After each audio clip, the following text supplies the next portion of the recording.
নমস্কার, গুরুকুল ইনফো চ্যানেলে জানাই আপনাদের স্বাগত। গতকালকের নির্দেশ মতোই আজকের ইসিআই এর প্রেস নোট ছিল। সেই প্রেস নোটে এসআইআর বা স্পেশাল ইন্টেনসিভ রিভিশন সম্পর্কে বিস্তারিত সংবাদ মাধ্যমে আজকে একদম লাইভ আকারে দেখানো হয়েছে। এসআইআর সংক্রান্ত যাবতীয় তথ্য কিভাবে কি হবে, কারা কোন দায়িত্ব পালন করবেন, ভোটারদের কি কি দায়িত্ব থাকবে, কোন কোন রাজ্যে এই এসআইআর বা স্যার শুরু হতে চলেছে এবং এর টোটাল যাবতীয় শিডিউলটা আপনাদের সামনে আর শেয়ার করার চেষ্টা করব। ভিডিওটি শুরু করার আগে চ্যানেল যারা নতুন তাদের বিশেষ অনুরোধ, চ্যানেলটি সাবস্ক্রাইব করে পাশে থাকবেন, পাশে থাকা বেল বাটনটি অবশ্যই প্রেস করে দেবেন। ইলেকশন কমিশন অফ ইন্ডিয়া এই পিপিটি বের করেছেন স্পেশাল ইন্টেনসিভ রিভিশন। এখানে ফেজ 1 অ্যান্ড ফেজ 2 এর কথা বলা হয়েছে। ফেজ 1-এ বিহারে সাকসেসফুলি এটা কমপ্লিটেড হয়েছে। ফেজ 2-তে কিন্তু টোটাল 12টি রাজ্য সহ কেন্দ্রশাসিত অঞ্চলে এই স্পেশাল ইন্টেনসিভ রিভিশনটি হতে চলেছে।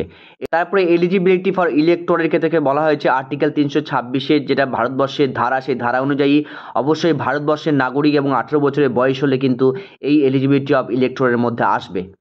তারপরে এই স্পেশাল ইন্টেনসিভ রিভিশনের প্রয়োজনীয়তার উপরে এখানে বিস্তারিত দেওয়া হয়েছে, কেন এর প্রয়োজনীয়তা আছে, সেখানে বিভিন্ন কারণগুলো একদম ইলেকটোরাল রোলের যে সেই এর উপর ভিত্তি করে, তার সঙ্গে অবশ্যই যে বিভিন্ন রাজনৈতিক পলিটিক্যাল পার্টি বিভিন্ন রকমভাবে অনেক সময় রেস করে তাদের বিভিন্ন দাবি দেওয়া, সেগুলোর উপর ভিত্তি করেও স্যারের প্রয়োজন আছে। এরপর 1991 থেকে 2004 পর্যন্ত এটা 8বার টোটাল হয়েছে। 21 বছর আগে অর্থাৎ 2002 থেকে 2004-এর মধ্যে এই লাস্ট এসআইআর হয়েছিল। এছাড়া আরও একটি মেন কারণ হলো ঘন ঘন মাইগ্রেশন বা স্থান পরিবর্তন। এর ফলে অনেক ভোটার একাধিক স্থানে নিবন্ধিত হয়েছেন। মৃত ভোটারদের নাম বাদ না দেওয়া, তালিকা থেকে মৃত ব্যক্তিদের না যাওয়ায় তালিকা কিন্তু অনেকটা অশুদ্ধ থেকে গেছে। এরপর কি ফাংশনারিজ অফ এসআইআর, অর্থাৎ এসআইআর যে কি ফাংশনারিজ সেগুলো দেওয়া হয়েছে। এখানে বলা হয়েছে প্রতিটি বুথে মোটামুটি 1000-এর থেকে বেশি কাছাকাছি এরকম ভোটার থাকেন। তারপরে there is a one booth level officer, একজন বিএলও থাকেন প্রতি বুথে। এছাড়াও ইআরও বা এইআরওদের কথা বলা হয়েছে। তারপরে কি প্রসেসেস অফ এসআইআর, অর্থাৎ ইআরও বা এইআরওদের কি কাজ থাকবে সেটা বলা হয়েছে। বিএলও উইল কি করবেন, বিএলও অর্থাৎ বুথ লেভেল অফিসারদের সাথেই মেনলি ভোটার যারা আছেন তাদের কিন্তু ডাইরেক্ট সম্পর্ক থাকবে এই এসআইআর বা স্পেশাল ইন্টেনসিভ রিভিশন চলাকালীন।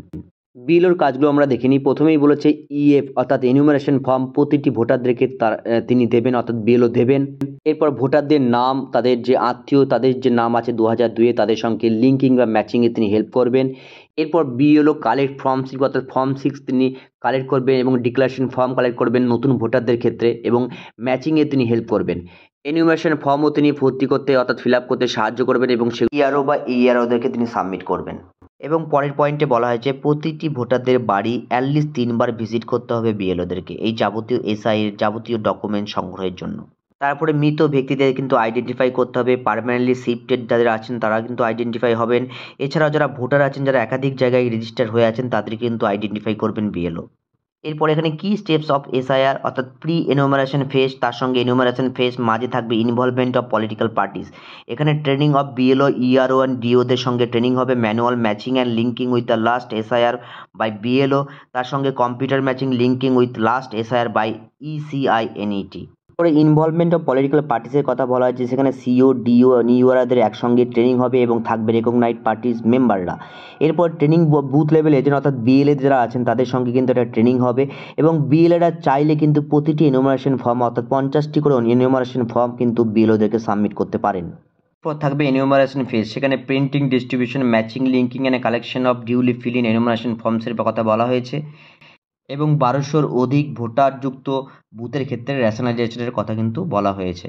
এরপর আমরা চলে আসবো এনুমারেশন ফর্মে to be fill by elector, অর্থাৎ প্রত্যেকটা ভোটারকে কিন্তু এটা ফিল আপ করতে হবে। ডেট অফ বার্থ দিতে হবে, আধার নাম্বার দিতে হবে, অপশনাল থাকবে mobile number, father's guardian name, father's guardian epic number if available, mother's name থাকবে, মাদার্স নাম্বারে এপিক থাকবে অর্থাৎ মায়ের এপিক নাম্বার দিতে হবে যদি অ্যাভেলেবেল থাকে, পাউস নেম দিতে হবে অ্যাপ্লিকেবল থাকলে, তার সঙ্গে পাউসের এপিক নাম্বার দিতে হবে অ্যাভেলেবেল থাকলে। এরপরে পূর্ববর্তী এসআইআর এর যে তথ্য, যে ইলেকট্রাল রোল, সেটা কিন্তু সাবমিট করতে হবে। এটাও কিন্তু ভোটারদেরকে সাবমিট করতে হবে। তার একদিকে থাকবে যিনি ভোটার তার বিবরণ এবং আরেকদিকে থাকবে তার রিলেটিভ বা রিলেশনশিপের বিবরণ। অরিজিনাল ভোটার হতে গেলে যে 12টি ডকুমেন্টসগুলো সাবমিট করতে হবে বা যে কোনো একটি ডকুমেন্ট সাবমিট করতে হবে সেই লিস্টগুলো দেওয়া আছে। এই তালিকা আপনারা ইতিমধ্যে অনেক জায়গায় দেখতে পেয়েছেন, আর একবার শেয়ার করা হলো। যাই হোক, এতদিন ধরে ম্যাচিং চলছিল বিভিন্ন জায়গায়, এবার অরিজিনাল শিডিউলটা কিন্তু দেওয়া হচ্ছে। প্রিন্টিং অ্যান্ড ট্রেনিং হবে 28 অক্টোবর থেকে 3 নভেম্বর 2025-এ। House to house enumeration phase 4 November থেকে 4 ডিসেম্বর পর্যন্ত।